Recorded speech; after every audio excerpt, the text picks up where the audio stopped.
Welcome back to West Oak Wealth. Today we're going to talk about the differences between a traditional IRA and a Roth IRA.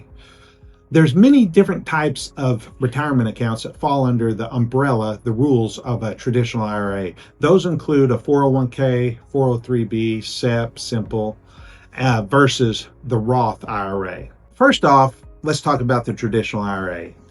If your employer is giving you money, if they're matching you, you always want to take that free money right off the bat.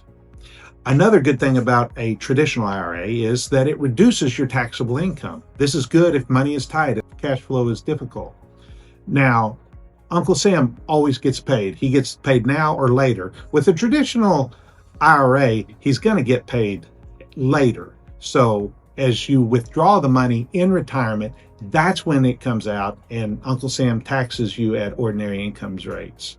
And then if you decide not to take it out in your 70s, Uncle Sam's going to want to get paid again, and he's going to require you to take minimum distributions. Now let's talk about the Roth IRA. The Roth IRA is where you put money in and you pay taxes on it before it goes into the account. Just like the traditional, it grows tax-free. But the big difference is when you start pulling the money out of a Roth IRA, that's tax-free. That's beautiful because you're getting money out tax-free, the growth. So that Roth accounts are my favorites.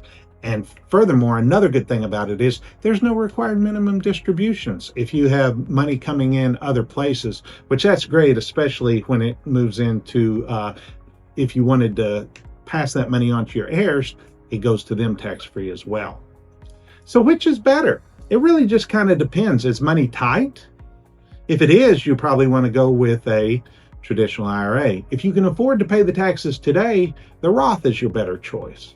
There's lots of different factors, and if you're unsure which one, go with both. So let me give you kind of a real-world example. Imagine you're, planting seeds. The idea is you're either going to pay taxes on the seeds you plant or the harvest you get.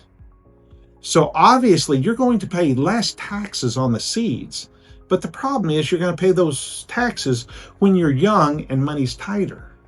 However, if you can't afford to pay that, you don't have to pay taxes on the harvest. The traditional IRA makes you pay money on the harvest. So again, everybody's situation's different. You just have to analyze the situation and figure out what's going to be best for you. Ultimately, in retirement, it's going to be best if you have a little money in three buckets: money in the Roth IRA bucket, money in the traditional, and then just cash or a brokerage account.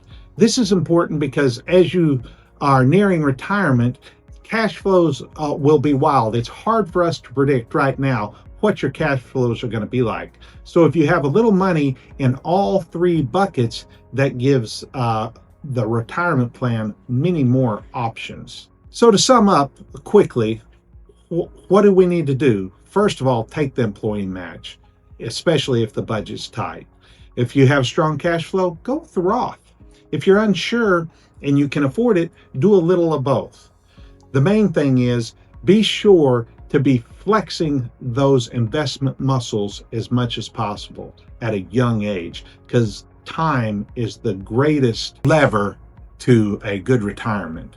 So start today, invest a little bit in either one, and most of all, stay consistent, dollar cost average, even into those down markets, and do not withdraw money from a retirement fund unless it's an absolute emergency. Thanks.